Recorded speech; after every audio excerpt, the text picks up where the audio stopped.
Frankie, I've changed my mind on something. Would you like to know what? I absolutely would like to know what. Recalling Freddie Potts. Now, obviously, it's been something that's been put out there before January because he's had an impressive loan spell at Portsmouth so far, and he's just got another assist at the weekend as well. And it's been put up there by Access Employee that we could look to recall him in the later stages of the window. But I was against it at the start because I thought, no, leave him be. He's playing week in, week out, loads of minutes at Portsmouth. He's performing really well. He's a key player for them. Leave him where he is. We've sent him there to get minutes, to develop. It's working. So I thought, just don't touch him.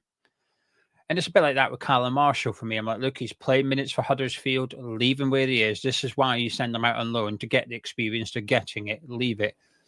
But the reason I've changed my mind is obviously between the start of the January transfer window now is we've sat Lopetegui, brought in Graham Potter, but not only that, we've seen minutes given to Ollie Scars and now Lewis Orford. And because of those minutes given to those players, it's made me change my opinion. And I think actually I would like him back now because I believe he would get minutes at West Ham. Whereas when this conversation was first around, we had Lopetegui thought he won't play. He'll come back to West Ham and sit on the bench. Do not do that. I don't believe that anymore. I do think he would pick up minutes now. The downside to it is I don't think he'd get as much minutes at West Ham as he is at Portsmouth. And I think he would possibly block Lewis Orford's progression, somewhat ironically, perhaps. But I'm all for it, I think, actually. I've seen the rumours that he might be coming back, and I'm thinking, do you know what? Could he do a worse job than what we've got currently? No. And could he bring something to the midfield that we currently don't have? Possibly. But because I want us to use this as a bit of a pre-season, I think Potter is as well. That's why those young players are getting minutes. I'm all for it. It's a big yes for me now, Frankie. I've changed my mind. Yeah, it makes sense. But like you said, there's many things to weigh up, isn't there? Like Orford starting to see minutes. You can't.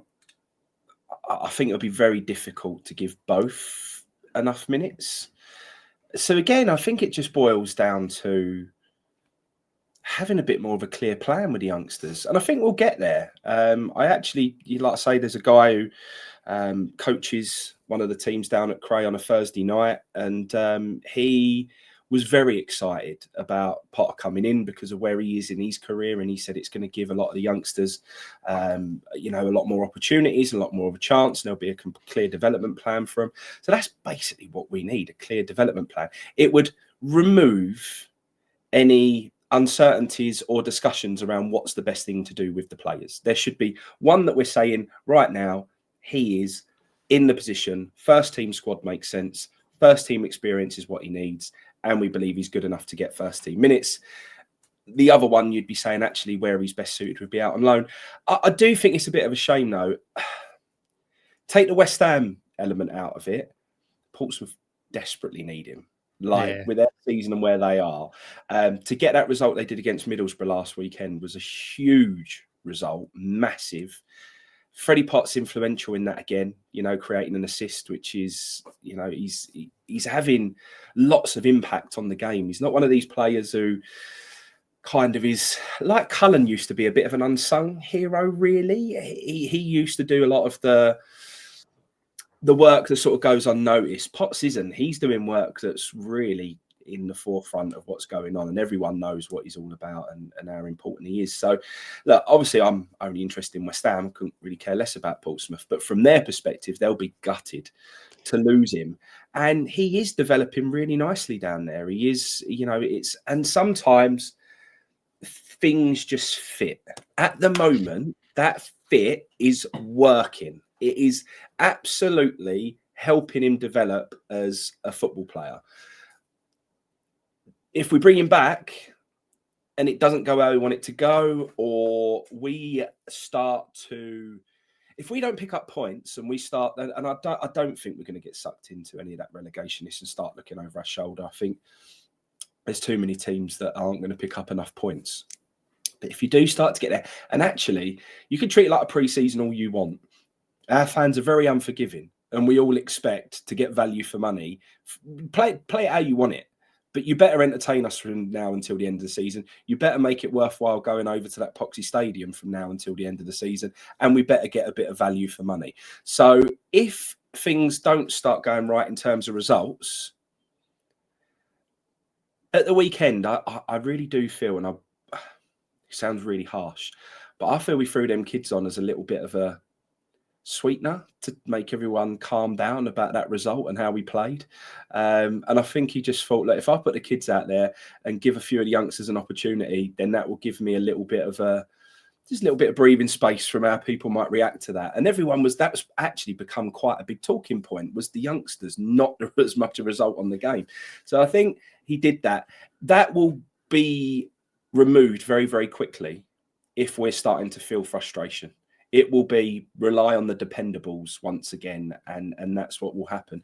And if that happens and we call him back and he doesn't see many minutes from now until the season, I think it'll be a real shame.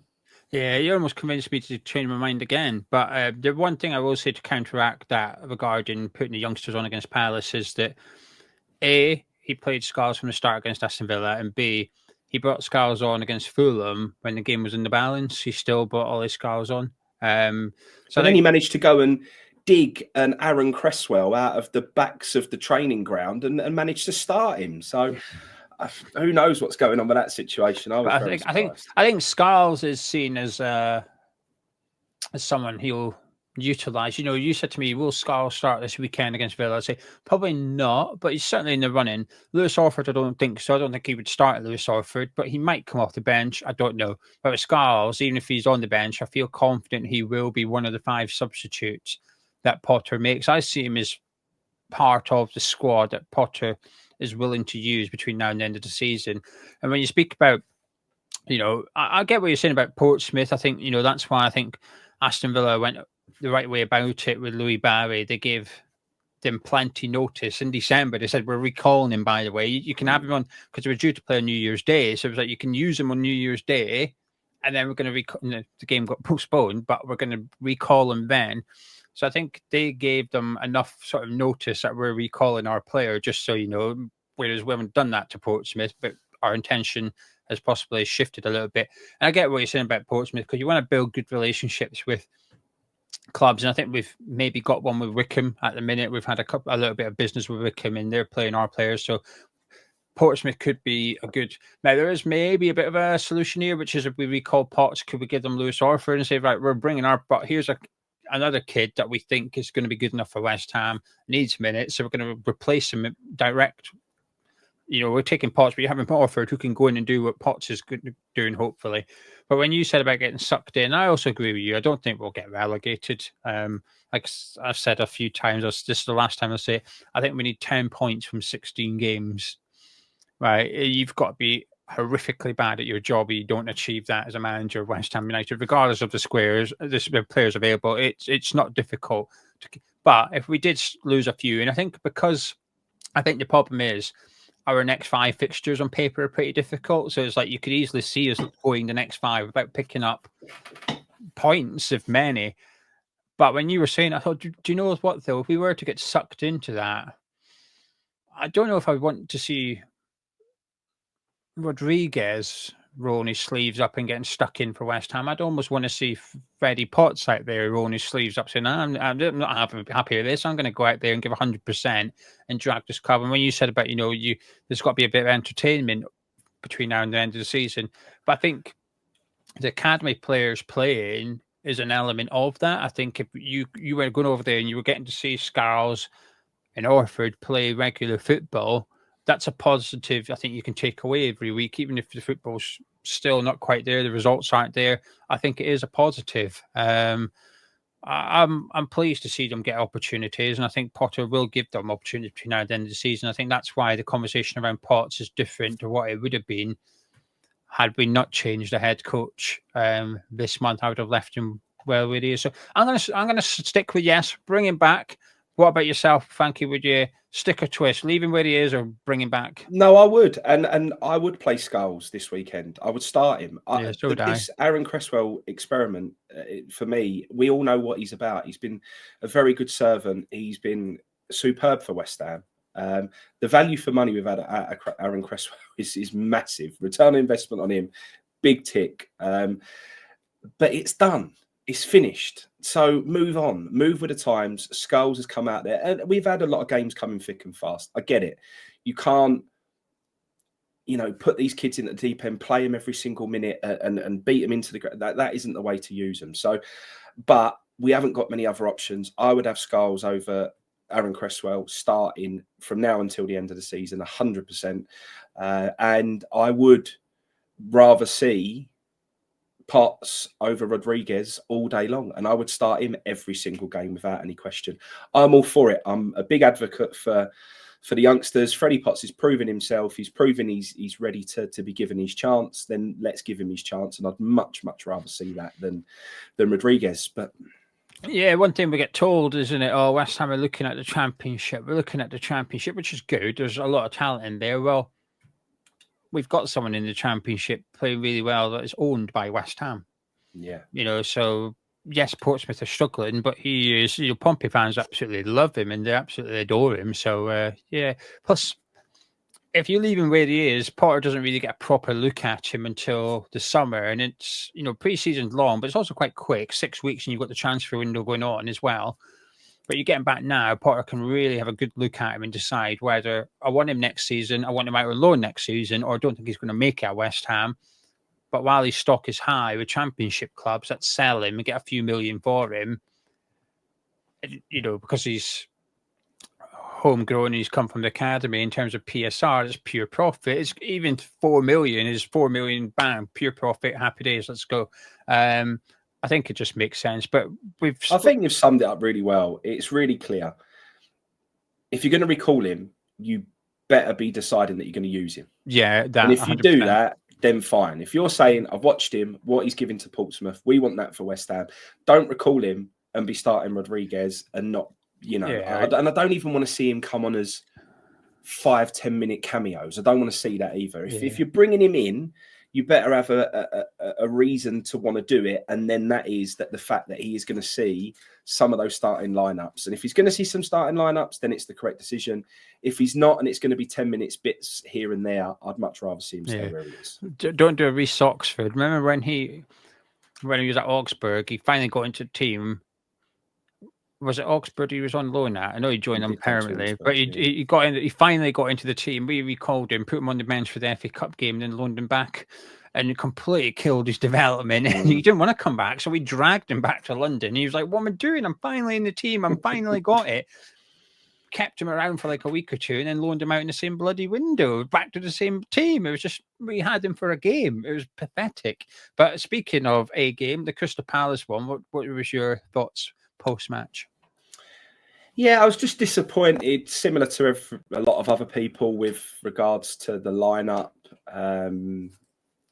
We spoke a little bit about some things that were said across the fan base on social media. And for me, without going into all the little minute details of it all over again, because it's been discussed so much already, I just didn't feel like we had the confidence to want to try and go and win that game. I know we've got issues with injuries, and I know we're struggling in certain areas. I can fully appreciate that, but we still should have the confidence to come out on the front foot and try and win matches. That second half against Fulham was so much better, and we almost went back to first half Fulham for Palace, and I just didn't really want to see it. I'd already seen it. It didn't work. We had to change it. I think we gave Crystal Palace so much room to grow in confidence and to just continuously just build on that game all the way through. And going in at half time, even my boy, he turned around and went, "Dad, that's one boring half of football." And he was right. There was nothing to really for us to, even in the second half, I just didn't see anything in the first half that gave me confidence that we was going to go on and win that football match. So I was disappointed. The Cresswell thing, I just don't want to see it. I didn't want to see it. I've been a big fan of Cresswell, as you know. I think he was a fantastic player, great set piece deliveries, and he's been really important at times. But I think that's gone. He hasn't got the legs to do that anymore. And then just some other odd performances. I know we had a little bit of rubber to green against Fulham, And I certainly hadn't got carried away because I know the injuries that we've got is making life very, very difficult for Potter right now. He's come right in at the deep end. It ain't an easy job he's got right now. To come into that squad and have to manage everything, and with the injuries that he's got, it's a tough old job.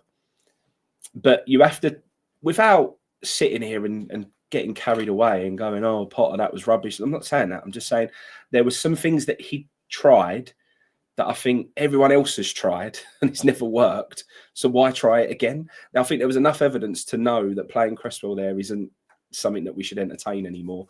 So, yeah, it's... and then just a couple of the little positives from Fulham, a couple of the attitude changes that I felt people looked like they had a bit more desire and a bit more energy and a bit more whatever. It sort of went backwards a little bit again in the Palace game. So, not great, if I'm honest, but we draw a line under it, and we've now got a pretty tough run. So it's only going to get harder. So we've got to find something from somewhere. And, them people that are in that starting lineup at the moment have really got a... Yeah, they've got a big job, and they've all got to, butt their ideas up and come out fighting until we can get some of these injured players back. Well, find something from somewhere is what we're trying to do, but we're trying to find someone from somewhere. Maybe Kyle McCauley's on his way. We'll hopefully wait and see. But the big news yesterday, Frankie, was that we had a bid rejected for Jhon Duran. Now, I'm not going to put words in your mouth, so I'm just going to hand over to you and say, what did you make of the bid for Jhon Duran? I'm going to switch it up, Geo. Go on. I'm going to give them all the benefit of the doubt. It's all smoke and mirrors, and they're going to come out with some amazing new signing out of nowhere and go, look at this. We made you all think that that's what we were up to. Look at this absolute gem we've found. Stuyton's going to be pictured on that plane, and they're going to be flying back with an absolute superstar. So, no, I don't know. The bid's ridiculous. I mean, it's so ridiculous that I've just got to come up with some other story that makes sense. And to me, it might be that they're trying to use it as a distraction tactic. Who knows? But it's don't even entertain it. So, do you believe we bid, though? No, I don't. Well, no. Well, it just wouldn't surprise me. They're so mental with some of the things that they do. Maybe gets a kick out of it. Maybe finds it funny. Maybe it's like a billionaire's laugh. I don't know. Maybe that's what they do if they're a bit bored. They have a little chuckle to themselves. Maybe that's how they, they've got so much money. Maybe that's how them games entertain them. I don't know. But it's just ridiculous, isn't it? The numbers that are being bounded around, it can't be serious. It can't be. So I think he's backed himself into a corner, the absolute idiot, because the expectancy now, and if you were to believe him, not many people do, but if you were, the expectancy now as well, we've got 60 million to spend in this window, so let's see it. There's better strikers, other strikers out there of very good quality that you can get for that price. Personally, I'd prefer Liam Delap to Jhon Duran. So if we've got 60 million, let's throw 60 million down at Ipswich Town's table. Do I think they'll accept it? Not really. But I think, he's been linked today to Tottenham and Chelsea, so we can get in there first for Liam Delap and throw 60 million down. Let's see what they say. Samu, we went after him in the summer. He's going to Portugal. He's ripping up with 60 million. Get him to West Ham. There's a lot of top talent. Do I think Sesko will go? I think he might go for more than 60, but he hasn't gone anywhere yet. So could you go to Leipzig and say, here you go then, here's 60 million from West Ham. Call Arsenal out. So you want him, come to the table and let's see what you've got for him. There's a lot. You will be able to sign the majority of strikers for 60 million. So I think I feel like to some extent I'm almost calling him out myself. Go on then, back it up. Go get someone else. Go get another striker. If your whole thing is we're trying to sign next season's striker today, and we're just bringing the transfer budget forward to help out Graham Potter, I'm on board with that idea. I don't think it's a bad thing to do, as long as you get the guy you want.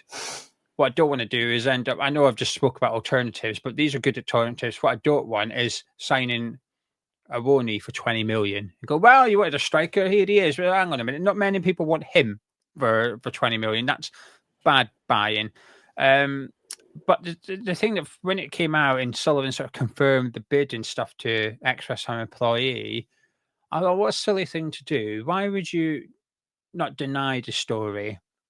Because it's got a bit embarrassing for you. You must be aware it's a little bit embarrassing already, given the reaction of not just the fan base, the reaction of Aston Villa, another professional Premier League club, going, hang on a minute, what's this about? They've got angry with it. That should tell you you've done the wrong thing. You have an opportunity to say, no, we've not bid that. That's rumours. Don't we've not we no, thank you. Back away from it and then make people guess really. But to come out and go, oh, yeah, we bid, but they've rejected it. I think you really are setting yourself up to fail here, because I think it's fair for fans to turn around and say, well, go get someone else, because you're confirming we've got that money. So I think he's made a bit of an own goal with the bid, because it was never going to get accepted. I do believe the bid. I believe we bid it, but I also believe we knew there was not a hope in hell it was going to get accepted. So it was a bit pointless, really. But I think he's made a second own goal by confirming the bid and that we had 60 million to spend. I think that's just stupid, because then let's just say we do go for, Wiss has been linked to Nottingham Forest today. Let's say we go to Brentford. Brentford now know we've got 60 million for the striker.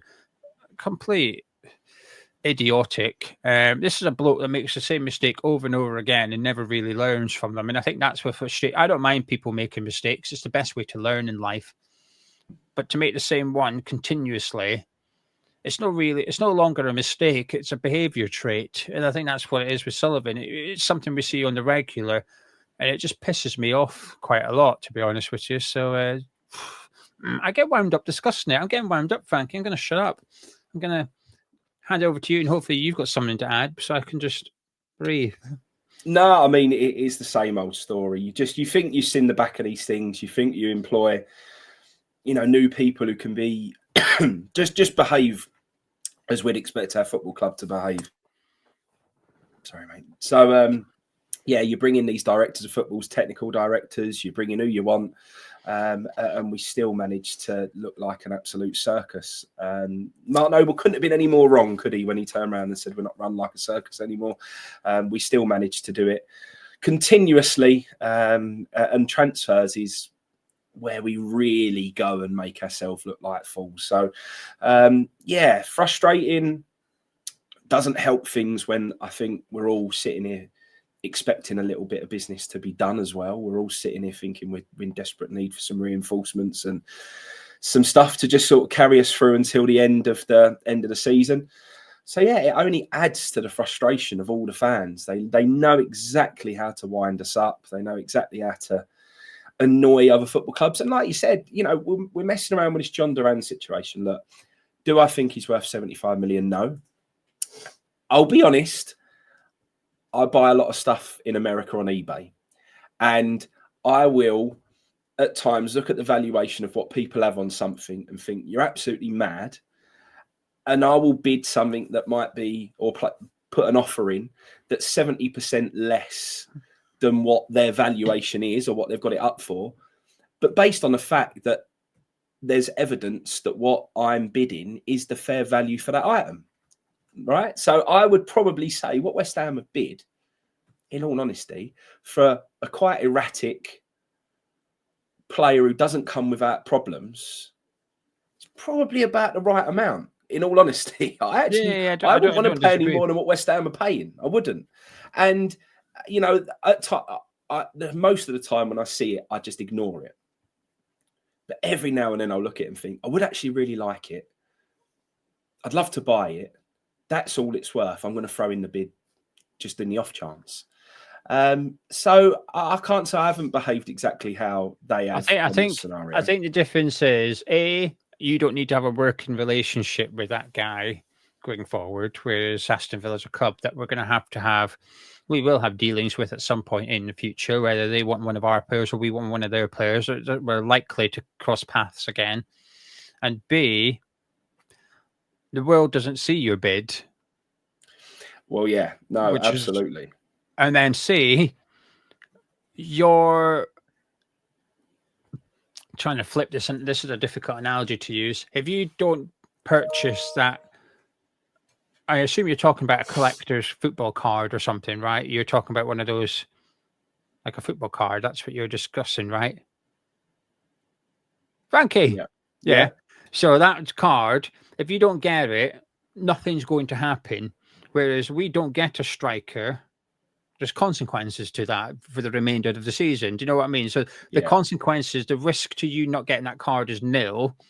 The risk to Sullivan not getting a striker is higher. How high you want to go is up to you. But that's where I think it's different. I get what you're saying.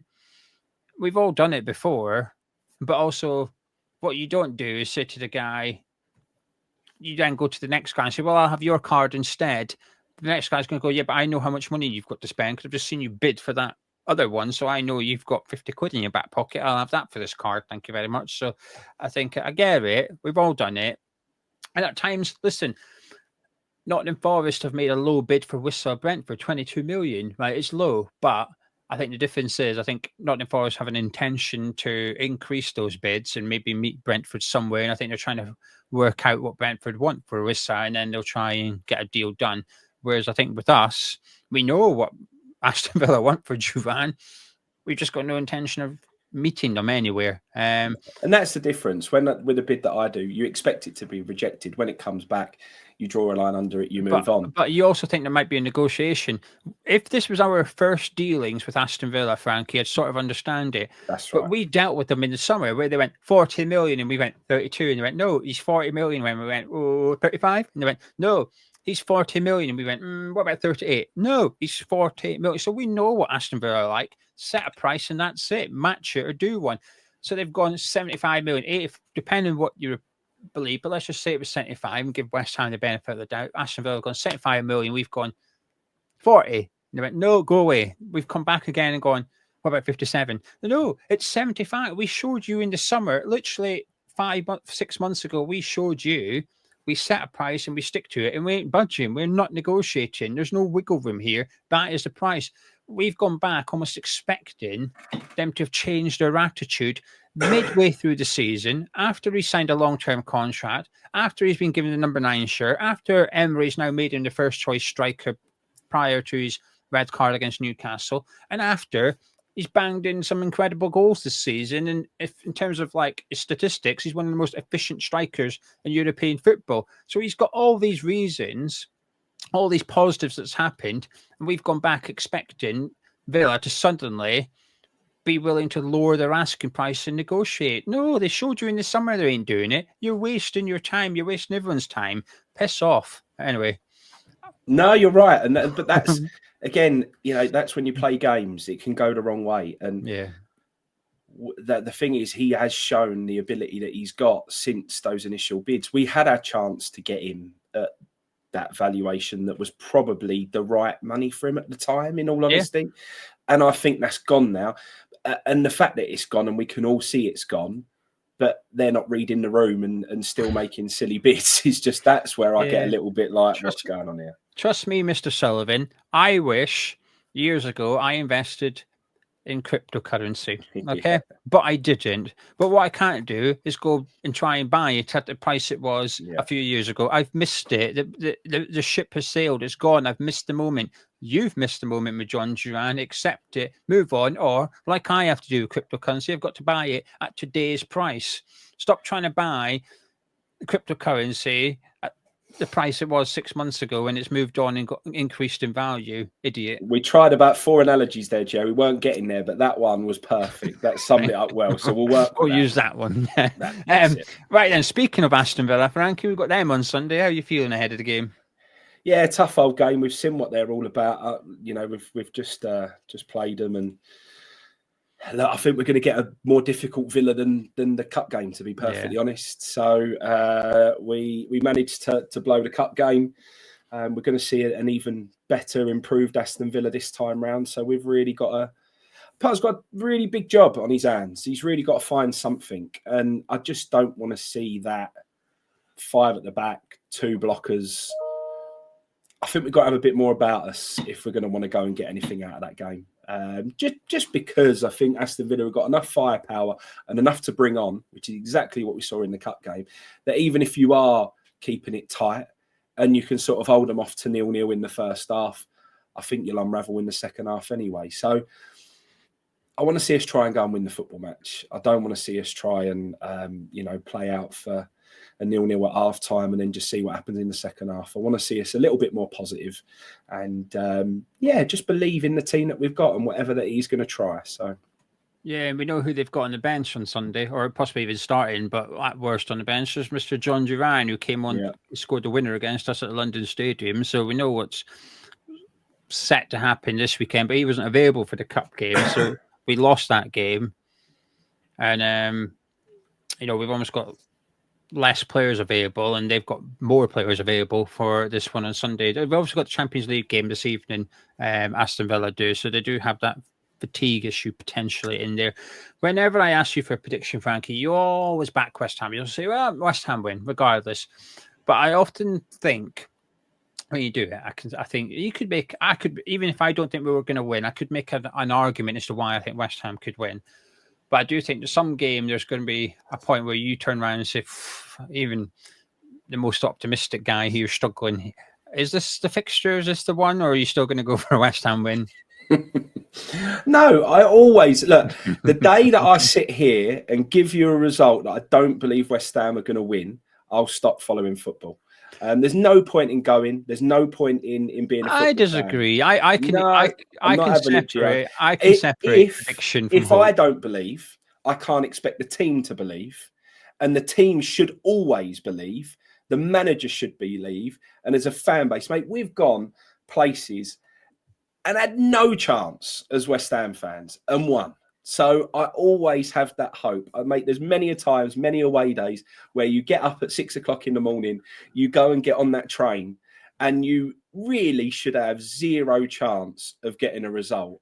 And West Ham go and pull it out the bag. Hope and predictions are two different things, I think. Well, I've always got hope, and I will always predict based on that hope. And I think we're going to go and nick. Do you know what? I've said I want to go see us win a game. Potter's going to go against me. He's going to shut up shop, 5 at the back, 2 in front. Ollie Watkins ain't going to get a sniff. Jhon Duran's going to come on. He's going to fire blanks, and we're going to win 1-0.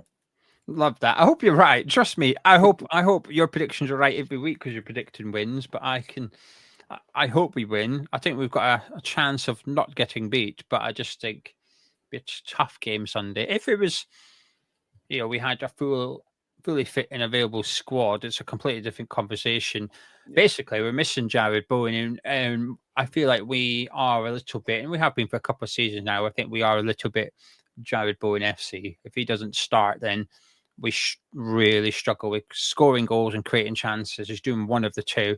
And I think when you take him out, the creativity plummets and also the goal scoring plummets. And like I said, I think there's some teams in this league, take Man City, bad example, but it's an easy one. Haaland is a ridiculous goal scorer, but the guy won't create anything, right? He's not so if you take him out, the creativity is still there. Likewise, you've got plenty of creative players in there. Let's say De Bruyne is our most creative player. You take him out, there's other players that can step up and do that role, but not as good. But the goal scorer is still there. You've still got Haaland at the top of the team to put the ball in the back of the net. But with us, you take out the creative guy, you also take out the goal scorer. I think it's dangerous when the same person is your biggest threat and your most creative player. I think that's a dangerous, and I feel like that's where West Ham are. And that's something I hope we can resolve by getting in a goal scorer that scores more than Jarrod Bowen, so that if he's injured, the goals are still in the team. It's just getting the ball to him that becomes a problem. But anyway, so 1-0 West Ham. Anything you'd like to add before we disappear, Frankie? No, all good. Do you want to end the show? Are you comfortable enough to end the show yet? No, I would love to end the show. Nothing to add from a West Ham perspective, but as you've handed the reins over to me, I'll give a little plug to our Cray Wanderers boys who had our first match under my management this weekend, and we unfortunately lost 2-1. A very scrappy second goal from the other team. Geo, I made a substitution. We had a defender who was colossal. He was blocking everything. I took him off. They scored 30 seconds later, Geo. I was gutted. But like, I like really. Graham Potter with Guido Rodriguez. It was took him off, 3 exactly minutes like later, that. bang. I'd learned from Graham Potter the day before and then made exactly the same mistake. Instead of picking that up and thinking, I don't want to do that, taking him off just left a massive hole. They literally run straight through and scored. It was like for like with that, to be honest. So, one thing I will say before we disappear, I forgot until Frankie mentioned that. Frankie's son has started a YouTube channel. He's too humble to do it. I'm promoting it. So if you wouldn't mind subscribing, it'd be really kind of you. He's a young lad, and well, I get excited when I see our subscribers go up. For a kid to see people subscribing to his channel would be incredible. It'll take you about 10 seconds. It's completely free. I'll put the link in the description below. He's going to be doing vlogs around West Ham as well as his football team and stuff like that. So there might actually be stuff on there that you will be interested in. But just even if you just go subscribe, just to make a little boy feel happy today, that'd be nice. But right, Frankie, I will catch up with you next week where hopefully we're discussing a Potter masterclass at Villa Park. And you guys at home, thank you very much for joining us. Please do drop a like on the video, subscribe to Hammers Chat, and get involved in the comments below. Let us know your thoughts, and you can find a link to Frankie's son's channel in the description below and the pinned comments of the video. We made it easy to find it. No excuses. Get subscribing. Catch you in a bit.